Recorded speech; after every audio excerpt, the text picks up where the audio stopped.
Bueno, hoy para mí es una situación un poco compleja porque presentar a Guillermo Solana en su casa pues es como raro. Tiene un sentido porque naturalmente es él quien nos acoge y quien es el último responsable de la organización de esta exposición, los cursos, todas las actividades complementarias que se están desarrollando. Y una vez más quiero agradecerle públicamente su apoyo para que este proyecto haya podido desarrollarse y plantearse sin ningún tipo de restricción. El apoyo del museo y de todos los departamentos del museo ha sido continuo y realmente muy positivo. Y yo quiero decirlo porque en estos momentos de tantas dificultades, que una institución cultural mantenga este nivel de respuesta, de exigencia, de compromiso con los públicos, que es a quienes van destinados los proyectos culturales, pues es extraordinario. Entonces, muchas gracias a Guillermo como representante, como director de este museo. Y además, pues, dos palabras. Él, cuando me presentó a mí en la primera sesión de este curso, pues decía que me conocía desde hacía mucho tiempo. Yo puedo decir lo mismo, no puedo decir que le conocía desde que era joven, porque sigue siendo joven, pero sí puedo decir que le conocía desde que era pequeño. Y desde que era pequeño, Guillermo tenía un rasgo que yo creo que es muy importante destacar, que es una sensibilidad intelectual extraordinaria. Es una de esas personas que, para decirlo coloquialmente, las caza al vuelo. Y su capacidad para estructurar discursos sobre el arte es realmente de primera línea. Bueno, sus publicaciones ustedes las tienen reseñadas en las hojas que se han repartido. Yo no voy a hablar de ello, pero sí quiero señalar que lleva ya 8 años al frente de este museo, desde 2005, momento en el que se incorporó, hasta ahora mismo, y me parece que la trayectoria que ha podido desarrollar, con lo compleja que es la dirección de un museo, con todos los problemas a los que hay que hacer frente, pues es extraordinaria. Yo creo que este museo ha mantenido un nivel de programación, un nivel de exigencia en la conservación de la colección, que es el núcleo siempre de todo museo, que son extraordinariamente destacables. Entonces, creo que debemos estar todos muy agradecidos a que Guillermo haya aceptado intervenir en el curso. Pocas personas podrán hablar sobre el arte surrealista con la cualificación que él tiene. Para mí será un placer oírle, igual que supongo para todos ustedes. Querido Guillermo, gracias.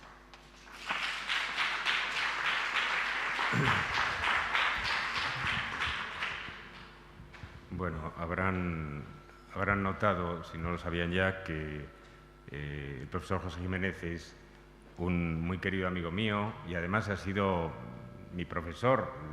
Fue mi profesor muy pronto en la facultad, como dije el otro día, y, en fin, habla de mí con mucha indulgencia y con mucho cariño, ¿no? Entonces, después de esa presentación, que yo le agradezco de corazón y que me ha emocionado mucho, debería irme para no decepcionarles a ustedes, porque, en fin, lo que temo es no estar a la altura de las expectativas que el profesor Jiménez ha creado. La verdad es que es un desafío hablar del surrealismo y las artes visuales en una hora, porque requeriría un curso. Y además, porque en cierto sentido el surrealismo para nosotros ha llegado a ser sobre todo un movimiento de las artes visuales. No es la menor de las paradojas relativa al surrealismo el que un movimiento que fue creado por poetas, que nació fundamentalmente, inicialmente como un movimiento literario, haya terminado siendo conocido mucho más por la obra de sus pintores, de sus escultores, de sus creadores de objetos, de sus fotógrafos, de sus cineastas, más que por la poesía misma. La poesía de Breton no sé si se lee tanto hoy día, pero en cambio es mucho más conocido lo que Breton hizo por promover a sus artistas de cabecera, a sus artistas visuales de cabecera. De todo el vasto panorama de las artes visuales que comprende el surrealismo, probablemente el mundo más dilatado y más complejo de todos los movimientos de las artes de vanguardia visuales en el siglo XX, yo aquí me voy a tener que limitar, me voy a limitar pues de manera muy meditada, muy pensada, a la pintura, a la escultura y un poco a los medios inmediatamente relacionados, a la estampa, al dibujo, al collage. No voy a entrar en la fotografía ni en el cine, que tiene su propio espacio en el curso, y tampoco voy a hacer nada más que rozar el mundo del objeto, que es un mundo apasionante, el del objeto surrealista, y que merecería seguramente una charla aparte, pero solo con exponer, digamos, las grandes tendencias y las grandes figuras mínimamente a uña de caballo, ¿no?, de la pintura y de la escultura surrealista, con eso da para una hora. Y además eso nos permite plantear un problema que se refiere a la relación del surrealismo con la tradición. Cuando hablamos de pintura y de escultura, hablamos de tradiciones artísticas configuradas a lo largo de mucho tiempo, con convenciones de todo orden muy establecidas, y los surrealistas tuvieron, por de pronto, un problema al pensar cómo relacionarse con la pintura, en primer lugar, y también secundariamente con la escultura. Lo vamos a ver enseguida. Vamos a ver enseguida que la posibilidad misma, el derecho a la existencia de una pintura que se llamara surrealista, fue no poco discutida y problemática para muchos de los miembros iniciales del grupo surrealista, y algunos de ellos, como Pierre Naville o Max Moritz, se opusieron a que se creara una escuela de pintura surrealista. Y el propio Breton asumió con reservas la idea de que un movimiento tan revolucionario, tan de ruptura como el surrealismo, tuviera que pasar por el aro de lo que había sido objeto producido por las escuelas de bellas artes durante todos estos siglos. Otra paradoja relativa al surrealismo y las artes visuales.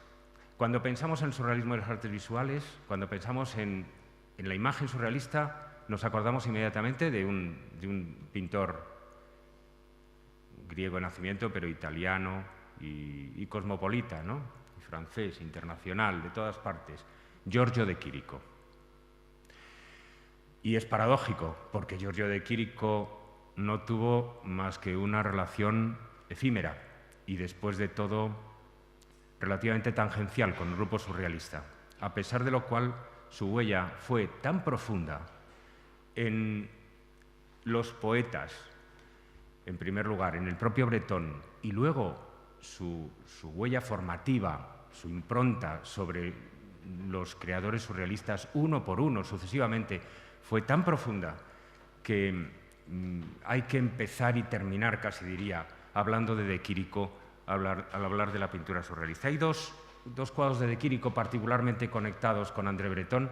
Uno es El enigma de un día, que pertenecía a su colección y que hoy pertenece a la colección del MoMA de Nueva York, y que es, aparte de ser una obra maestra maravillosa, es un De Chirico muy prototípico, porque en él están reunidos el típico espacio de la piazza italiana, el norte de Italia, desierta, con las sombras alargadas de la luz del atardecer, pero también están las arcadas, las chimeneas del mundo moderno, en fin, ese espacio agorafóbico, ese escenario, porque tiene mucho de escenario teatral característico de las pinturas metafísicas, sobre todo los años 11 al 15, en particular de las pinturas de París del 11 al 15.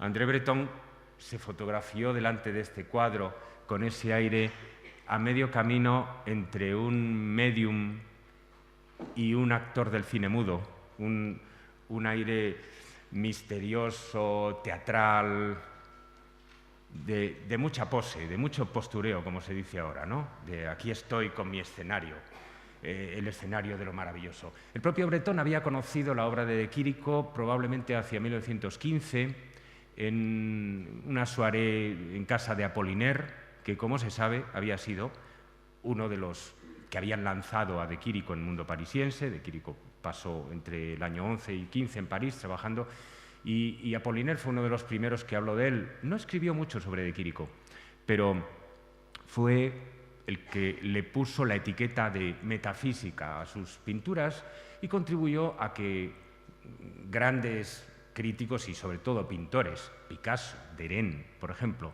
conocieran y amaran, admiraran y a veces tomaran prestadas muchas cosas de la pintura de Quirico en esa fecha tan temprana.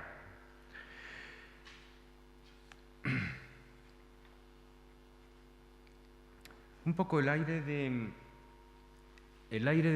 André Breton posando delante del cuadro de Giorgio de Quirico es el aire del poeta investido con dotes adivinatorias, el aire del poeta divino, el aire del poeta abate, esa figura que viene de tan atrás, que viene probablemente de la antigua Grecia, si no de más atrás, que el romanticismo ha investido de un significado especial y que el surrealismo va a recuperar. Enseguida hablaremos de esa figura y de qué perfil adquiere en la pintura de Quirico.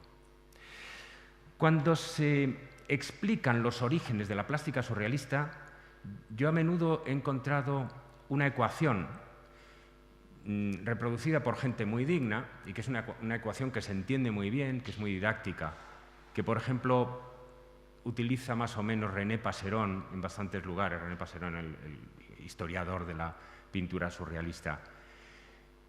La imagen surrealista o las artes visuales surrealistas serían igual a De Quirico más Shock Dada. O la plástica surrealista sería igual a pintura metafísica más collage dadaísta. Y cuando entremos a ver algo sobre el primero y más brillante, probablemente, de los artistas identificados con el surrealismo, de los pintores identificados con el surrealismo, Max Ernst, el alemán Max Ernst, veremos que efectivamente en los orígenes, hacia 1919, 20, 21, de la futura plástica, que será llamada surrealista, hay esa combinación de Quirico y el collage dadaísta, del misterio de quiriquiano y el shock casi diría revolucionario, del Dada europeo y alemán en particular. Ahora bien, hay que saber, hay que recordar que el propio de Quirico estuvo enrolado de algún modo en Dada, que Tzara y Hülsenbeck consideraban a de Quirico en gran medida vía Savinio, vía su hermano Alberto Savinio, como un representante de Dada Italia. Claro está que ni Dada Italia, ni Dada Colonia, ni Dada París existían formalmente, no se trataba de una internacional formalmente constituida, pero a los dadaístas de Zúrich les interesó desde muy pronto, estuvieron entre los primeros admiradores de la obra de Giorgio de Quirico y le pidieron que colaborara en su revista, en la revista Cabaret Voltaire. Le pidieron, bueno, el propio de Quirico envió a algunos amigos a Zúrich, Savinio se llevaba muy bien con Tzara, y una pintura de Giorgio de Quirico fue reproducida en un número de la revista Dada en diciembre del 17. El año 17, cuando de Quirico había pasado por la movilización militar, estaba haciendo el servicio militar en Ferrara, empezó a pintar las musas inquietantes. La pintura de Quirico se vuelve particularmente como crítica de la modernidad.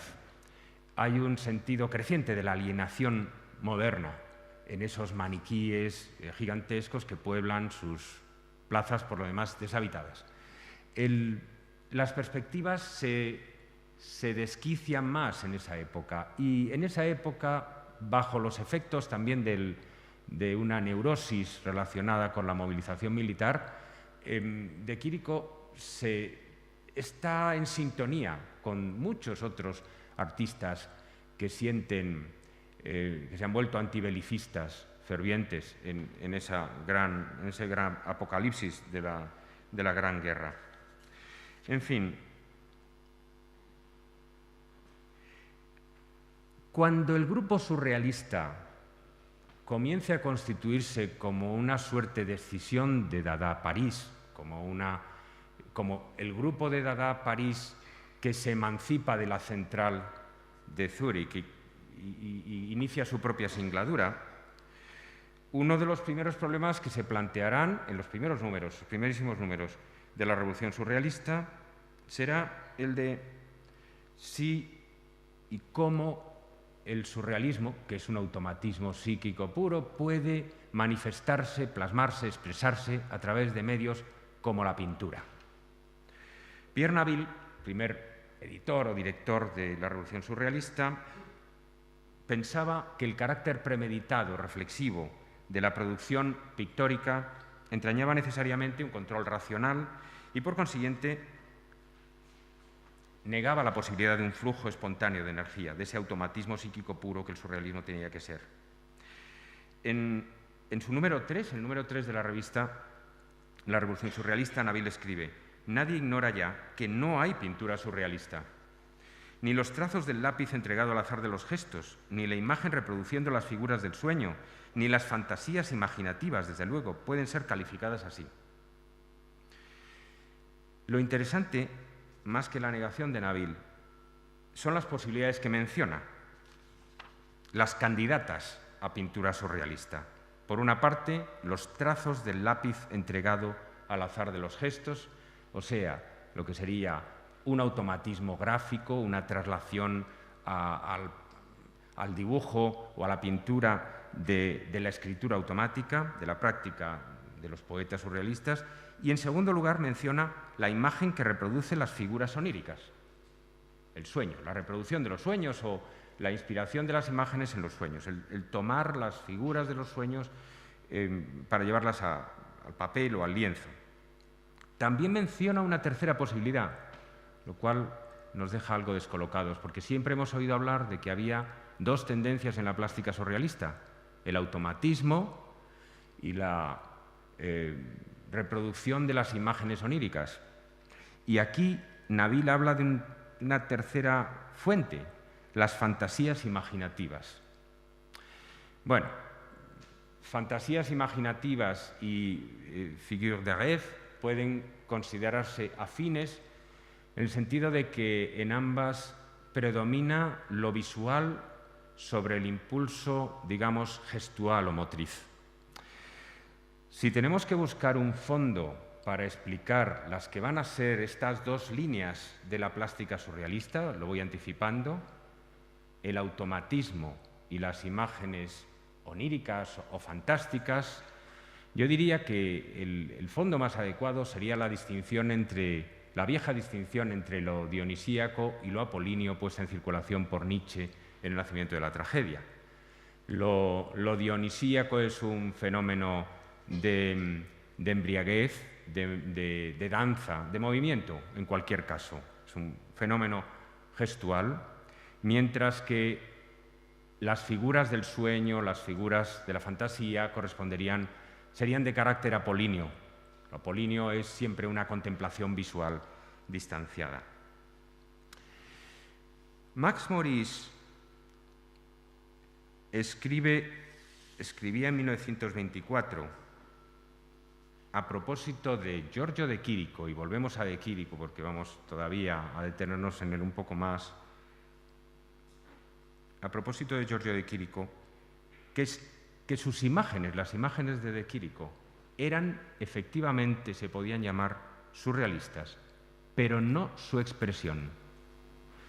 Los productos de la fantasía de Chirico podían pasar por surrealistas, pero las obras de arte mismas, tal como de Quirico las concebía y las producía, no eran surrealistas en la medida en que eran producto, hay que suponer, aunque esto no lo explica Maurice, producto de un riguroso control intelectual, racional, y se encontrarían en el extremo opuesto de una producción al dictado del pensamiento, de una producción automática.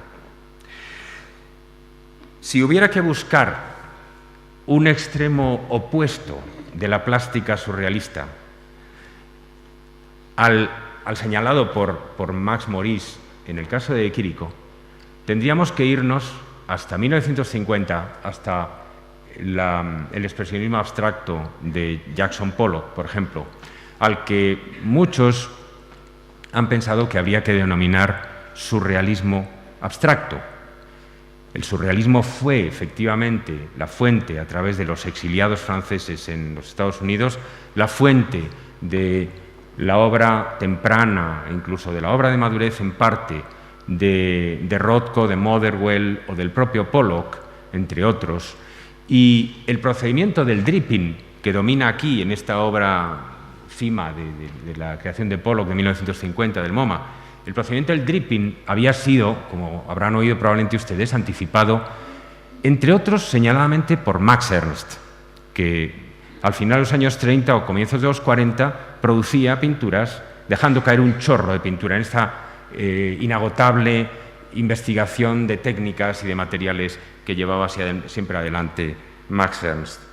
O sea que si un recorrido por la plástica surrealista comienza con De Quirico, que, según Max Maurice, producía imágenes surrealistas, pero las producía de una manera no surrealista, ese recorrido tendría que culminar, como su último límite, en Pollock, que ciertamente producía con una expresión análoga al surrealismo, pero no producía imágenes, por lo menos en este periodo de madurez, en este periodo central de su drip style. La inspiración de Quiriquiana, volvemos a este origen de Quiriquiano, la inspiración de Quiriquiana permitiría a los que luego serían los grandes artistas surrealistas, a pesar de Pierre Naville, dar sus primeros pasos. Max Ernst, el primero, el más importante, el más versátil. En 1919 produce una serie de estampas con collage, Fiat Modes Pereat Ars, que muestran muy evidentemente su deuda inmediata con los escenarios, con los tablados en perspectiva de Quirico, con las figuras de maniquíes. La influencia de Quirico en Dada Alemania, en Dada Colonia, por ejemplo, se dejará sentir después también, por ejemplo, en la obra de Gros, que pintará una serie de pinturas metafísicas en estos años de la inmediata posguerra, ¿no? Max Ernst va a enriquecer, a desarrollar, a llevar más allá de sí misma la inspiración misteriosa y desquiciada de Quirico a través del collage. El collage es un medio del que solemos decir que lo inventan o lo ponen en marcha los cubistas, pero lo que los cubistas ponen en marcha en realidad no es el collage, sino lo que se llama el papier collé. Los papeles pegados de Picasso y Braque están ahí para poner en pie líneas, colores, formas,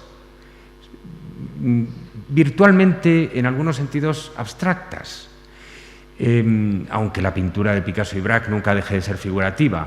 El uso de los papier collé es, diríamos, formalista en el cubismo.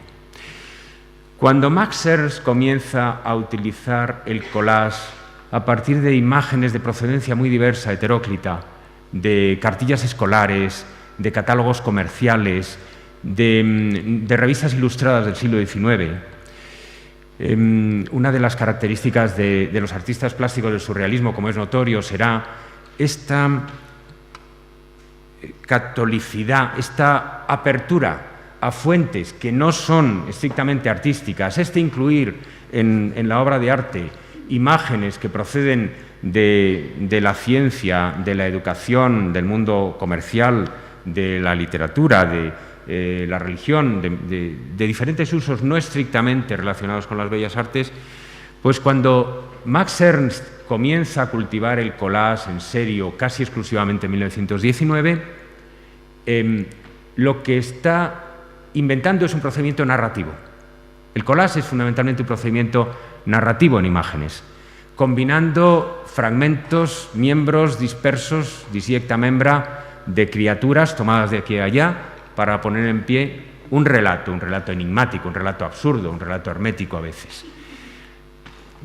Los collages de Max Ernst deslumbrarán a Breton cuando lleguen a París, deslumbrarán a Éluard sobre todo, y Éluard y Gala, este es uno de los encuentros cruciales de la historia y de la mitología del surrealismo, se trasladarán a Colonia en noviembre del 21 para conocer a este joven genio fascinados por los collages. Y luego Éluard creará con Ernst este mítico libro que es una de las primeras conjunciones maravillosas de lo verbal y de lo visual en el movimiento surrealista. Yo quiero sostener, bueno, algo que por otra parte es una obviedad y oirán ustedes muchas veces, que el diálogo entre pintura y poesía, el diálogo entre los recursos verbales y visuales va a estar siempre en el centro, en el corazón del surrealismo, de muy distintas maneras. Éluard y Ernst lo establecen así ya con este repetición. Luego, además, Éluard, Gala y Ernst se liarán en una especie de ménage à trois que no conducirá, por cierto, luego a la ruptura entre ellos, sino que dará lugar a una larga amistad permanente. Y en la exposición nuestra tenemos un bello cuadro de Max Ernst, pintado en 1958, 3 años después de la muerte de Éluard, Après moi le sommeil, después de mí el sueño, que es un homenaje póstumo, un bello homenaje de amistad y de afecto de Max Ernst a su gran amigo Éluard, que había jugado este papel tan importante en la génesis de la plástica del propio Max Ernst. El collage dará mucho de sí para Max Ernst, dará lugar a esas novelas en imagen, esas novelas gráficas tan conocidas, La femme sans tête o Un chemin de bonté, entre el final de los años 20 y los años 30, y dejará huella en su pintura, porque la pintura de Max Ernst en gran medida es una traducción del collage, es una traslación, es una transferencia del collage. Se podría definir el collage como un compuesto alquímico de 2 o más elementos heterogéneos, resultando de su acercamiento inesperado, debido ya sea a una voluntad que tiende por amor a la clarividencia hacia la confusión sistemática y el desarreglo de todos los sentidos, Rimbaud, o ya sea al azar, o a una voluntad favoreciendo al azar. ¿Cuál es la conquista más noble del collage? Es lo irracional, es la irrupción magistral de lo irracional en todos los dominios del arte, de la poesía, de la ciencia, en la moda, en la vida privada de los individuos, en la vida pública de los pueblos. Quien dice collage dice lo irracional.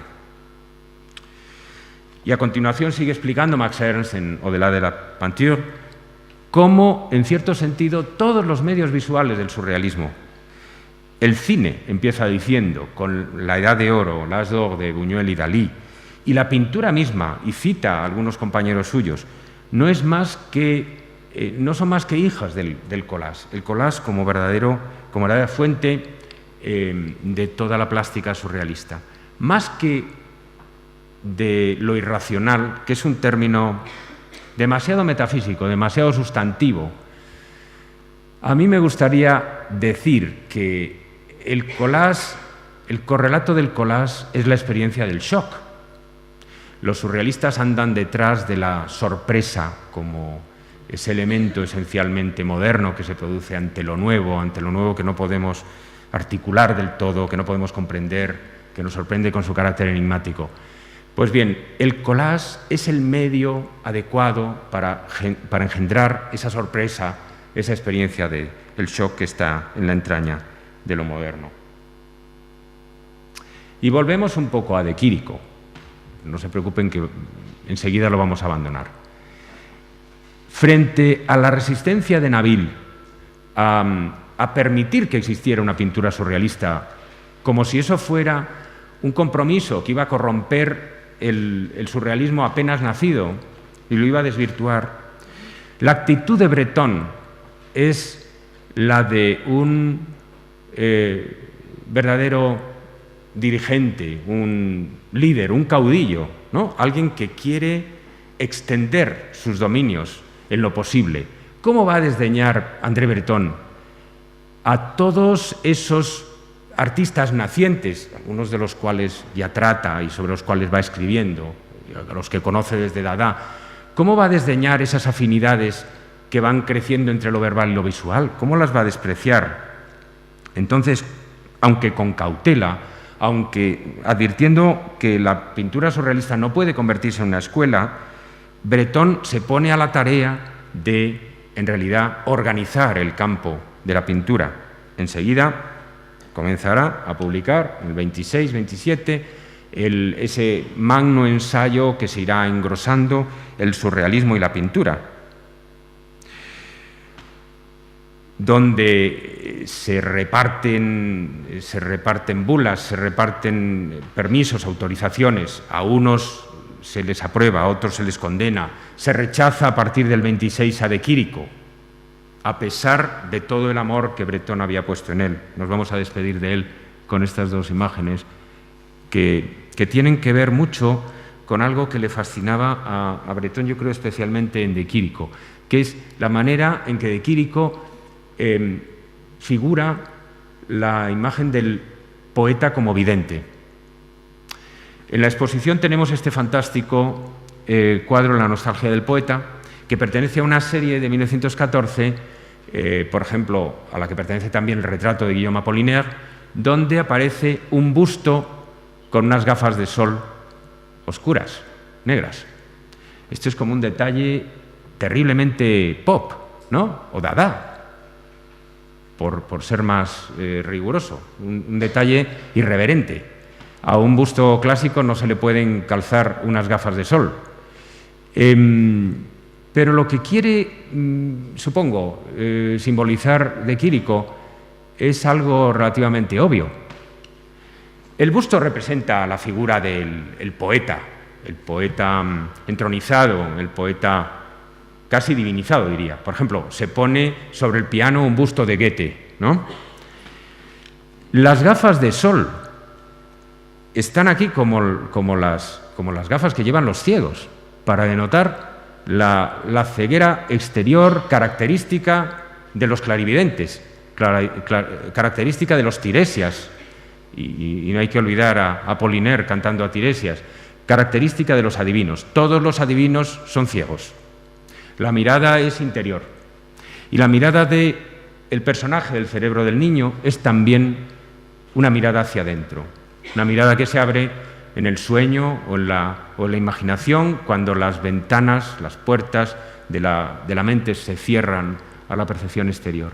El cerebro del niño, saben que era un cuadro, es un cuadro que tiene su mito, como algunos pocos cuadros de Quirico en relación con los surrealistas. Era propiedad de Paul Guillaume y fue expuesto por Paul Guillaume en París, y Breton iba en un autobús, viajaba en un autobús, cuenta el propio André Breton, que lo vio desde la plataforma de un autobús en la Rue La Boétie y se tiró prácticamente del autobús para ir a ver el cuadro, y después no cejó hasta adquirirlo. Algunos años después, prestado el cerebro del niño por Breton a Guillaume para una exposición, volvería a impresionar de la misma manera el cuadro a Yves Tanguy, que confesaba que le debía su vocación pictórica. Y, en fin, hay un tercer miembro del grupo surrealista fascinado independientemente con el cerebro del niño, y naturalmente es Max Ernst. En los años 23-24, Max Ernst pinta una serie de pinturas, voy a poner aquí dos, Pietà o La Revolución la Noche, y Nada de ello sabrán los hombres, que tenemos en nuestra exposición, que son dos intentos de llevar la poética del collage a la pintura. El Pietà o la Révolution la Nuit siempre se dice que evoca muy directamente la figura de ese personaje de bigote, con los ojos cerrados, en primer término, ante un libro, investido de una autoritas de sabio, de maestro, de padre. Es una figura paterna. Se ha dicho muchas veces que es una típica imago, la figura del padre que adoptamos como modelo en el inconsciente. En Pietà, la figura paterna sostiene al hijo convertido en una especie de perfil petrificado, al hijo, al propio Max Ernst, y el cuadro tendría entonces un significado edípico. Normalmente se explica en relación con la propia biografía de Max Ernst y el conflicto con su padre. Al margen de estas exégesis psicoanalíticas, a mí me gustaría destacar cómo Max Ernst ha aprendido de Quirico a modular una serie de recursos propiamente pictóricos. Fíjense cómo pasa de esa figura dibujada en la pared, que es como un dibujo dentro de la pintura, a la realidad volumétrica de la figura del padre, pero que todavía está como en grisalla, y la figura coloreada, pero de perfil, del hijo sostenido por el padre. Hay una modulación de los recursos de la pintura, de la línea, el claroscuro, el color, para expresar como distintos niveles de realidad que virtualmente parecen incongruentes, incompatibles, pero que están de algún modo en intercomunicación.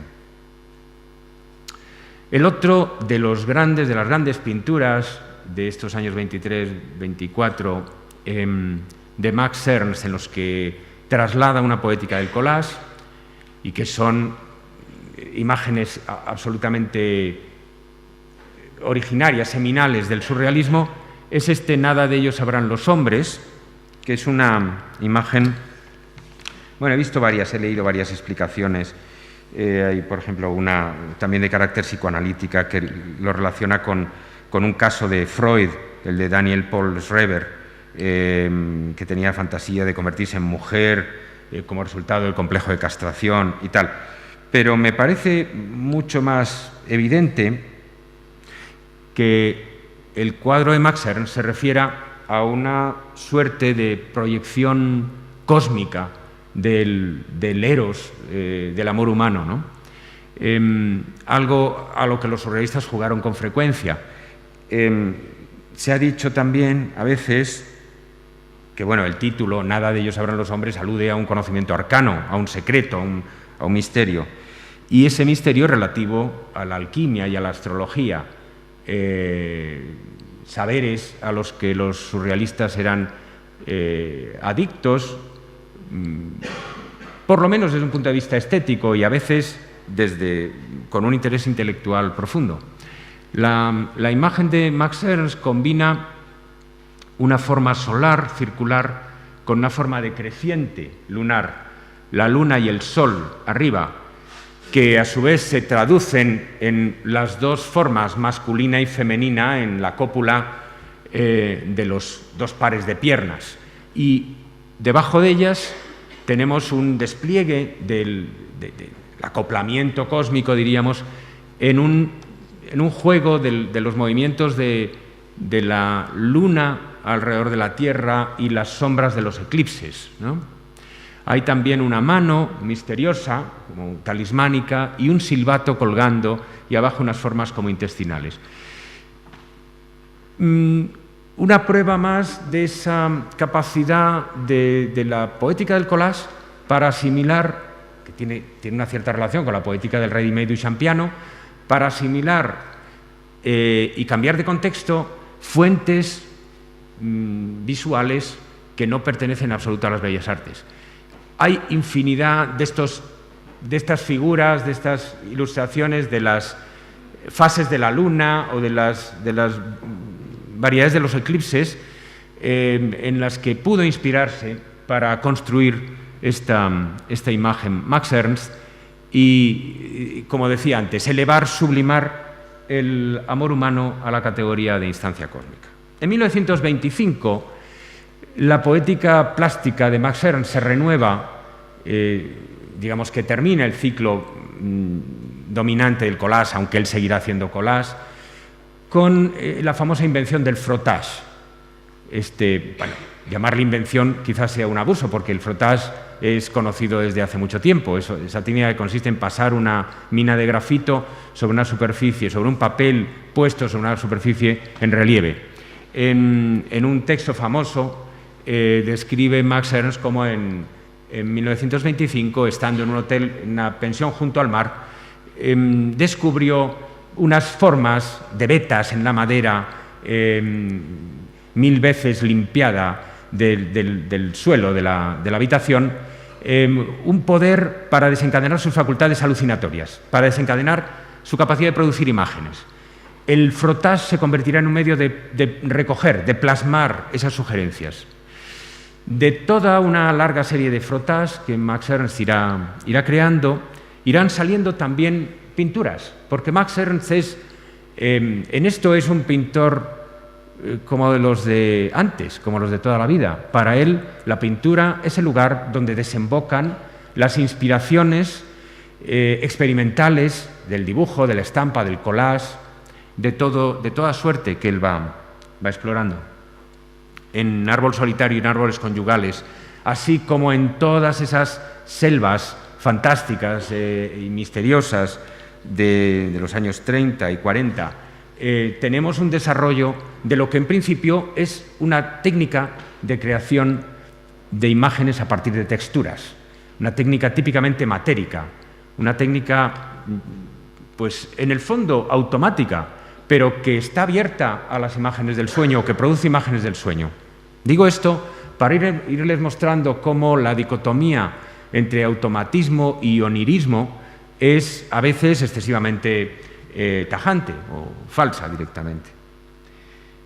En cada uno de estos árboles, en los recovecos de cada uno de estos árboles, hay naturalmente contenidas muchas figuras, como, igual que dice Max Ernst, en aquel famoso muro de Leonardo, en aquel famoso muro donde Leonardo decía que el pintor debía de ir a contemplar las manchas para extraer de allí inspiraciones para sus cuadros y ver allí caballos, escenas de batallas, figuras de toda suerte, ¿no? En la sucesión de artistas que van marcando la poética surrealista, pintores, a lo largo de los años 20, Tanguy quizá no ocupa un lugar tan destacado como el de Max Ernst o el de Dalí, por ejemplo, pero es un artista que ha servido maravillosamente de puente comunicando a muchos otros. Su inspiración inicial, bueno, es mixta, es muy compleja, pero enseguida se impone en él, como en tantos otros, una impronta de paisaje de Quiriquiano. Nos acordamos inmediatamente viendo esa torre fálica que emerge del horizonte, de la torre roja de Quirico, de las torres, de las chimeneas de Quirico misteriosas, impávidas en el horizonte. Y luego hay unas formas ectoplásmicas siempre, unas formas en disolución, en transformación, en Tanguy, que guardan relación, que dialogan con la escultura mou, con la escultura en movimiento, con la escultura fluida el que es uno de los representantes más destacados de la escultura afín al surrealismo, Hans Arp. Esta es una obra que tenemos también en la exposición. Tanguy resultó ser un elemento desencadenante, por ejemplo, para la poética daliniana. No cuesta mucho ver cómo un Dalí surrealista temprano, como Cenicitas, tiene esa configuración paisajística básica, hasta el horizonte cae a la misma altura que en Tanguy, y luego esa proliferación de elementos inquietantes, insectoides o incluso ameboides, como microbios, ¿no? En el caso de Tormenta, paisaje negro, que tenemos en la exposición también, como Cenicitas, Me ha gustado lo de ir encajando obras, porque son obras muy importantes, además, que tenemos en la exposición, quizá en otro contexto, para irlas mostrando como hitos de la plástica surrealista. Ese cuerpo que es como el de una perdiz, es una forma que evoca vagamente una perdiz en el cuadro de Tanguy, que es como una masa de carne pero sin miembros, se parece un poco a la forma de Cenicitas, que es una forma humanoide de un tronco como castrado y mutilado, como de un cuerpo sí, mutilado, maltratado. La diferencia entre Tanguy y Dalí es que Dalí, lo que eran elementos casi exclusivamente con un valor pues de textural y formal, en Tanguy los convierte en elementos narrativos. Cada uno de los pequeños elementos de las cosetes, como decía Dalí, que aparecen en Cenicitas, es un personaje en una historia, o es una historia en sí mismo, ¿no? Hay dos apariciones del burro podrido, está el retrato ese del rostro caído, el retrato del Lorca dormido, que después será el Lorca muerto, con ese valor de anticipación. En fin, hay un desnudo, hay un esqueleto de pájaro, y cada uno es una historia. De ahí sale un perro andaluz, de estos elementos, ¿no? Está ahí latente, por lo menos, en efervescencia. El automatismo que inspiraba a Tanguy en un primer momento e inspira en cierta medida a Dalí, está muy en primer término. Su escenario clásico, digamos, son las pinturas de arena de André Masson de 1926-27. André Masson se planteaba el problema, que había planteado Nabil también, de vamos a ver, ¿cómo salvar el abismo entre el automatismo y la pintura? La pintura al óleo, por su propia naturaleza, no puede ser explorada de manera automática. Para empezar, porque requiere un tiempo de secado y hay que tomársela con calma. Y entonces la pintura al óleo está como consustancialmente unida a la meditación y a la pausa y al pararse a mirar lo que uno ha pintado y al decidir lo que va a pintar la otra jornada.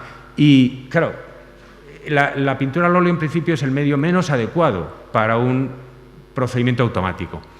Para salvar la distancia, el abismo entre los dibujos automáticos, gestuales, y la pintura, con color, con materia y con permanencia, inventa estas pinturas de arena, donde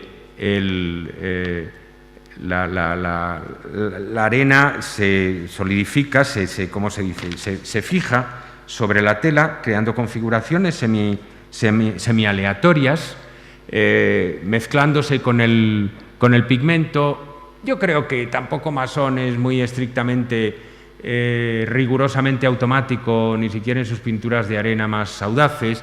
En todas ellas la ondulación es demasiado adecuada, demasiado equilibrada, demasiado armónica, quizá. Yo creo que hay una corrección estética, pero es verdad que se aproximan más a un espíritu gestual, como el que será característico después de los expresionistas abstractos, por ejemplo, del Polo que hemos visto antes, ¿no? Y en la Rue Blomet, con el atelier contiguo a Masson y determinado por Masson en un momento inicial, pues está nuestro Miró. Miró se traslada desde Montrouge a París en 1923 y realmente pasa de pintar en plena naturaleza a pintar en el mundo del estudio. Y el mundo del estudio de Miró es el de sus vecinos, el de Masson, el de Desnos, el del poeta Desnos, el campeón del trance, de la poesía en trance y del discurso en trance en la époque de Sommeil. Bajo la influencia de Desnos y de Masson, y más adelante de otros amigos como Bataille, pues empezará a usar el automatismo Miró y empezará a disolver lo que eran antes paisajes figurativos de orden todavía muy descriptivo en configuraciones de signos, de marcas, cada vez más disueltos, más separados de la representación del espacio tridimensional convencional. Él va configurando un código que es muy conocido, el de la figura totémica del campesino catalán, con la pipa, por ejemplo, ahí arriba, y una oreja. El de los símbolos nacionales, las banderas de Cataluña y de Francia a un lado, la bandera de España al otro. El sexo femenino, esa figura que puede ser a veces como una araña y a veces puede parecer una estrella y que habitualmente es un sexo femenino con vello, o esa especie de pescado liebre que hay en primer término, esa criatura híbrida fantástica reducida a su esencia, a su esqueleto. Y por supuesto los ojos, por todas partes los ojos, porque Miró siembra de signos apotropaicos, de signos destinados como a transmitir el poder mágico de la pintura, todas sus pinturas. Y están las letras, la aparición de las letras. Sard, que yo leí hace tiempo que Miró desmentía que aludiera a la sardana, pero todavía hoy en la página del MoMA, por ejemplo, se sigue diciendo que es la sardana y no la sardina a lo que se refiere con el sard. En todo caso, las palabras y, más aún, las letras, la escritura, la configuración gráfica concreta. Entre 1924 y 1927, Miró va a dar lugar a la segunda gran renovación del surrealismo después de Quirico. O sea, después de Quirico había habido un primer momento triunfal de la plástica surrealista representado, encarnado en el collage de Max Ernst. Los tableaux poèmes de Miró, la pintura poesía de Miró va a representar el segundo gran momento de renovación de la plástica surrealista. Entre el 24 y el 27, digo, crea un grupo de pinturas que son radicalmente diferentes de su obra anterior, la Peinture Poésie, con campos muy vacíos, muy disueltos, animados por unos pocos signos dispersos y en los que la escritura, las palabras tienen una presencia. Foto, ceci est la couleur de mes rêves. La foto, cuando le preguntaba Georges Rayard a Miró qué significaba la palabra foto ahí, decía: comencé con la idea de una foto, no recuerdo en absoluto qué foto era, pero nunca hice un collage ni una reproducción de ello, simplemente pinté la palabra foto. O sea que estamos ante un intercambio entre palabra e imagen, como los que luego vamos a ver en Magritte. Una cosa que, bueno, hace años que se me presentó como una revelación, pero en esta exposición, en un determinado momento, me ha vuelto a saltar por la proximidad entre este cuadro de Miró, que tenemos en la exposición, bueno, la reproducción es muy mala, pero como lo tenemos ahí, no importa, y los de Magritte, que hay en una pared un poco más allá, contigua, es la sorprendente, profunda vecindad entre Ceci et la couleur de mes rêves y el Ceci n'est pas une pipe, por ejemplo. Entre la operación de Miró plantando una frase al lado de una mancha de color y la operación de Magritte cuando hace lo propio con una imagen pintada cuidadosamente, eso sí, pero una imagen que es como ready-made también, que está acomodada, y puesta en contraste abrupto con la escritura. Hay mucho más en común entre dos artistas tan aparentemente distantes, a los que no solemos asociar normalmente como Miró y Magritte. Tendemos a pensar en Miró, de nuevo, como el artista del automatismo, del gesto, lo que sea, o del signo abstracto. Y, en cambio, en Magritte, como un artista que trabaja con el trompe-l'œil, con el ilusionismo y con la inspiración onírica. Bueno, pues entre las dos cosas hay puentes. Los puentes de ese diálogo entre lo visual y lo verbal que está en el corazón de este momento del surrealismo. Una estrella acaricia el seno de una negra. Eso es un poema, de todas. Es el primer verso de un poema, ¿no? Un poema erótico, donde de nuevo un poema acentuado por los dos triángulos que son un talle femenino, ese elemento colgante que es un sexo femenino también, en fin, la escalera y otros de estos signos, emblemas sucintos del Miró de esta época. Este es un cuadro de los años 30, del 38, tardío. Pero es que después de esos años de tableau poème, de pintura, peinture poésie, del 24 al 27, hay un recrudecimiento de la inclusión de la escritura en los cuadros desde mediados de los 30. Vuelve Miró a la escritura a mediados de los 30 y volverá a hacer estos tableau poème. Desde ahí es relativamente fácil pasar a Magritte. Magritte pertenece a ese grupo extraño, como de perfectos funcionarios del surrealismo belga, de gente que era gente de orden, que en principio no se identificaba con la vida tumultuosa de algunos de los surrealistas parisienses, pero que en algunos casos llegaron muy lejos en sus planteamientos, o fueron tan radicales como los parisienses en sus planteamientos artísticos. En nuestra exposición tenemos un ejemplo tardío de esta maravillosa configuración de la clé des songes, la clave de los sueños, que se inicia en 1927, que luego tiene en 1930 otro episodio y que es un poco un núcleo, una serie nuclear de Magritte. La configuración de la clé des songes es la de una leçon de choses. Siempre se dice esto, pero nunca se pone una leçon de choses de una cartilla escolar de verdad. Esto es son cartillas escolares del siglo pasado, francesas, ¿no? Y de probablemente diseñadores que, aunque son contemporáneos de Magritte, probablemente no estaban interesados por Magritte en aquel momento. Lo que hace Magritte es descabalar la correspondencia didáctica de la leçon de choses, donde a cada imagen le corresponde su palabra, creando un desconcierto, un cierto shock semiótico, digamos, de origen semiótico, hasta que llegamos al último cuadro donde se salva la correspondencia milagrosamente. El le ciel, l'oiseau, la table y l'éponge sí coincide. En 1927, en diciembre de 1927, cuando se ha trasladado Magritte a París, Magritte pasará en París del 27 al 30 para estar en contacto con los núcleos de los surrealistas y mantendrá una muy intensa, ese es un momento decisivo, del 27 al 30, mantiene una muy intensa relación con ellos, con los surrealistas parisenses, publica este texto,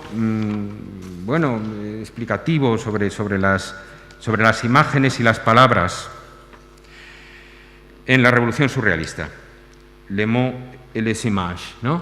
Donde enuncia toda una serie de posibilidades experimentales tremendamente audaces, cada una de las cuales abre toda una serie de cuadros, abre una perspectiva de toda una... Es como un programa de investigación del que seguirá viviendo durante décadas Magritte. ¿Qué pasa si sustituimos la palabra por la imagen? ¿Qué pasa si la imagen no casa con la palabra? ¿Qué pasa si...?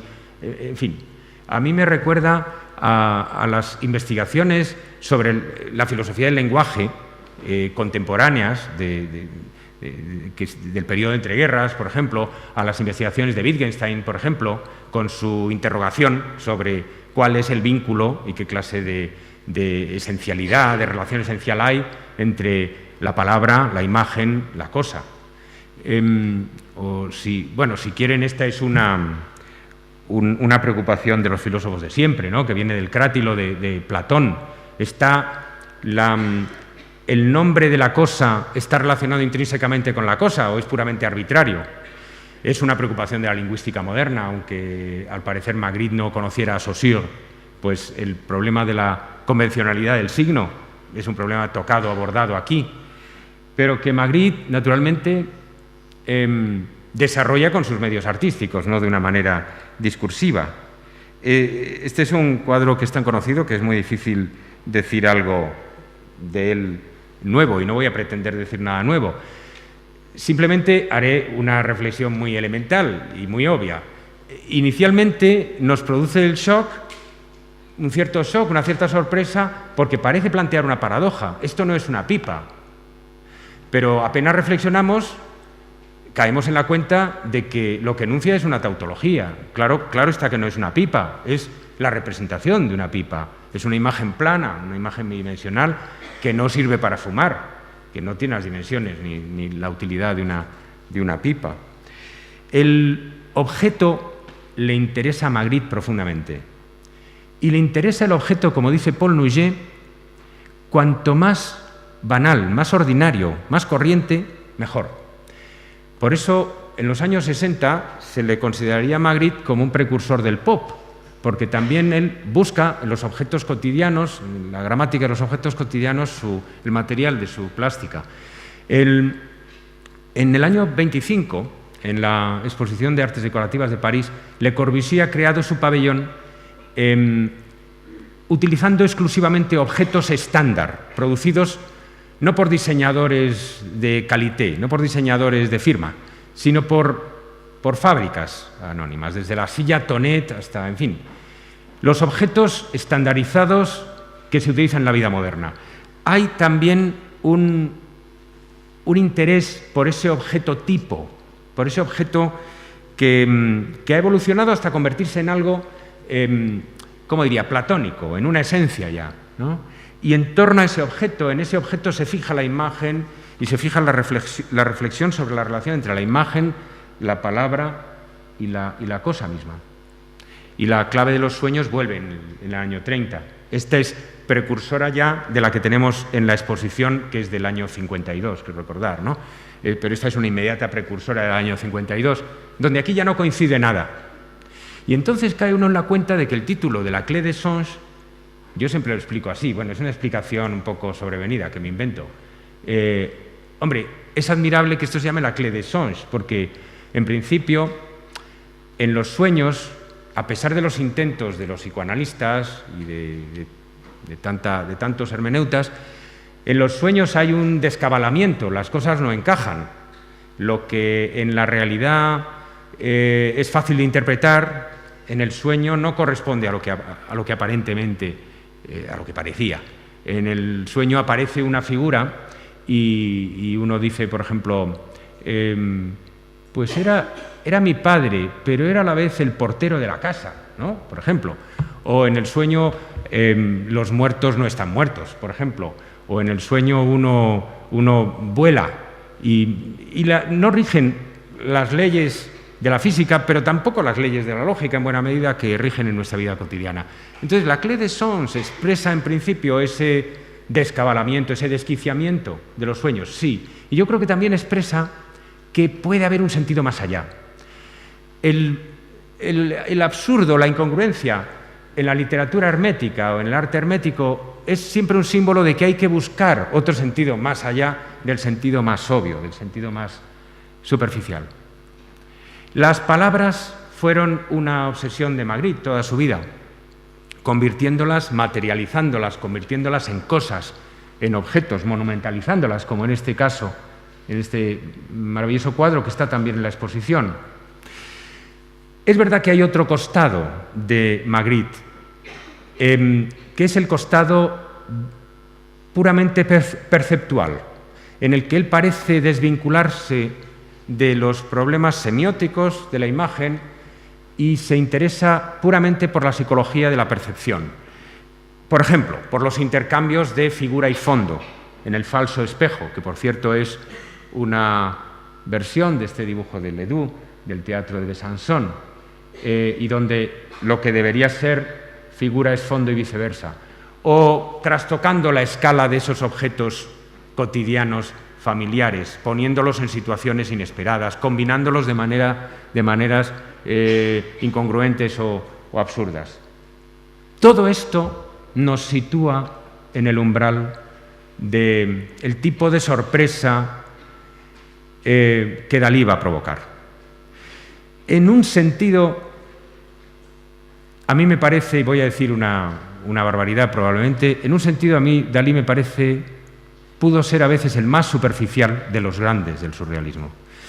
En el sentido de que para él, a diferencia de lo que sucedía con Miró o con Magritte, lo esencial yo creo que no afectaba a la médula, a la relación entre lo verbal y lo visual, a ese problema de la relación entre el lenguaje y la imagen, que era el problema central, sino que Dalí enseguida se dedicó o encontró un filón en una exploración en buena parte o fundamentalmente óptica, que tiene que ver con la psicología de la percepción y con los pasatiempos relacionados con la psicología de la percepción.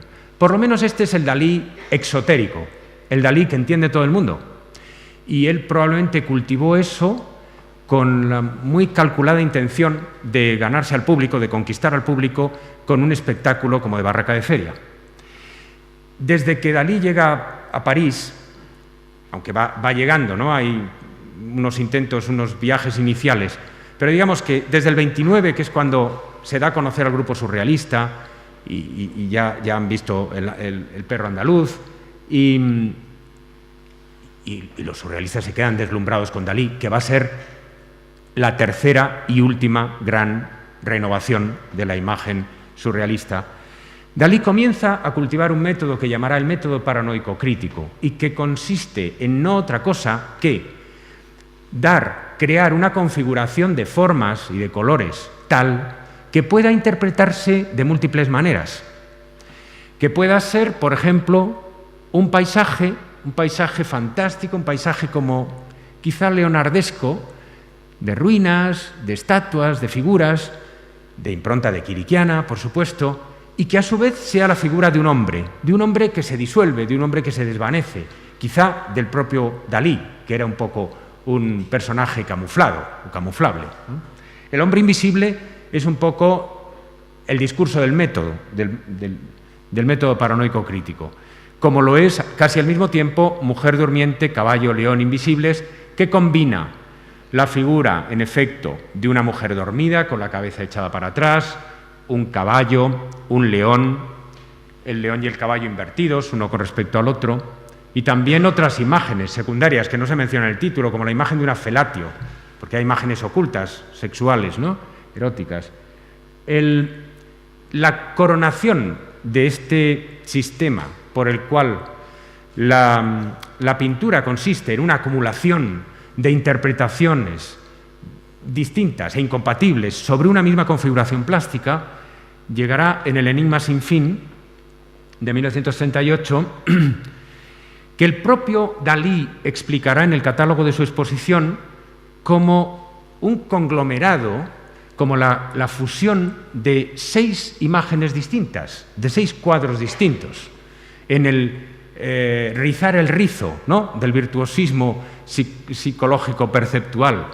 Primero es una señora remendando redes en la playa de Cadaqués, la primera imagen, es que no se leen, la imagen es de muy mala calidad, no se leen los rótulos. El segundo es el filósofo recostado, el tercero es el rostro del cíclope cretino, el cuarto es un galgo, abajo, el quinto es una naturaleza muerta con un frutero y una mandolina, y el sexto es una bestia mitológica, una especie de un grifo. Y los 6 se superponen en una sola imagen, en esta imagen. Están ahí todos. Paisaje, figura, estatua, naturaleza muerta, todos los géneros de la pintura mezclados. Esto es una irrisión, en el fondo, de los géneros de la pintura, de los géneros académicos. Y es una irrisión de algo más. Existe un malentendido fundamental en lo relativo a la relación de Dalí con el público. El público toma a Dalí por un ilusionista al modo clásico, al modo tradicional. Lo consideran un virtuoso del ilusionismo, un artista que sabe, como dice Plinio de Ceuxis o de Parrasio, convencer a los pájaros de que las uvas pintadas son de verdad.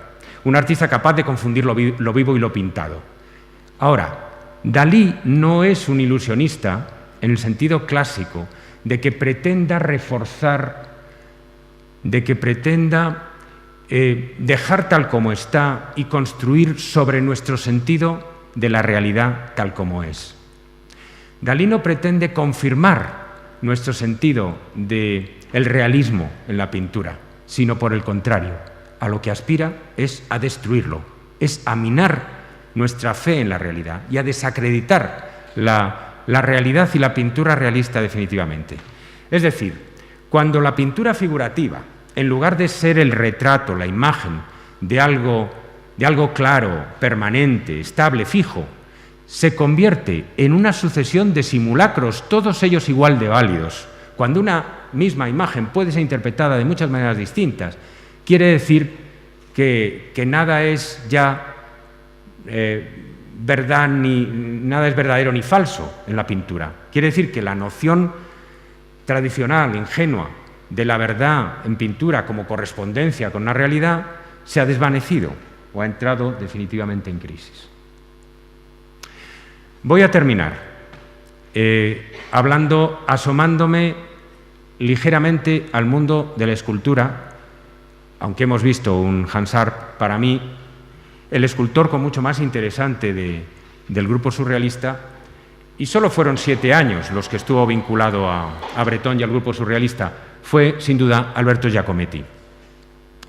Y algunas obras de ellas se cuentan entre las imágenes más pregnantes, más intensas, que pueden producir más shock también de toda la producción de imágenes surrealistas. Por ejemplo, La mujer degollada, que tenemos en la exposición, y que es, yo diría en 2 palabras, es una imagen odiosa de una violencia feroz contra una figura femenina, violada, degollada, despanzurrada. Nosotros la tenemos expuesta de una manera muy digna, pero cuando la figura de Giacometti se expone, que a veces se expone en el suelo, lo que pasa es que eso nos hubiera creado problemas, cuando se expone en el suelo todavía alcanza un grado mayor de abyección, ¿no?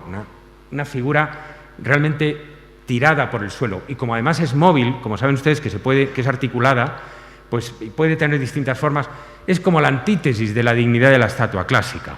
Ahora bien, esa figura femenina tratada horriblemente es en sí misma una figura horrible, porque es como la figura de una mantis, es una figura humanoide, medio humana, medio insecto, ¿no? Es una figura en sí misma odiosa. Este es uno de los momentos culminantes de la misoginia surrealista latente, a pesar de las buenas intenciones emancipadoras de los surrealistas, todo hay que decirlo, pero hay una veta, en fin, sadiana, una veta a veces tremendamente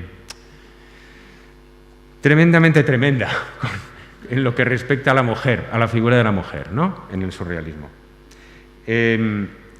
Hoy mismo estaba releyendo unas páginas de Breton en l'Amour fou sobre Giacometti y sobre las figuras femeninas, y ahora les contaré lo que decía, que no decía gran cosa Breton en honor de las mujeres, a pesar de su habitual culto a la mujer amada, de su poner la figura femenina por encima de todas las cosas. El Palacio a las 4 de la mañana, que intentamos traer a la exposición, el comisario tenía un gran empeño y yo también, y todos lo teníamos, pero es una obra demasiado frágil para viajar, y en su lugar tenemos 2 maravillosas fotografías que retratan el Palacio a las 4 de la mañana con 2 figuras, con Quiquet de Montparnasse y otro personaje detrás, que son muy buenas fotografías.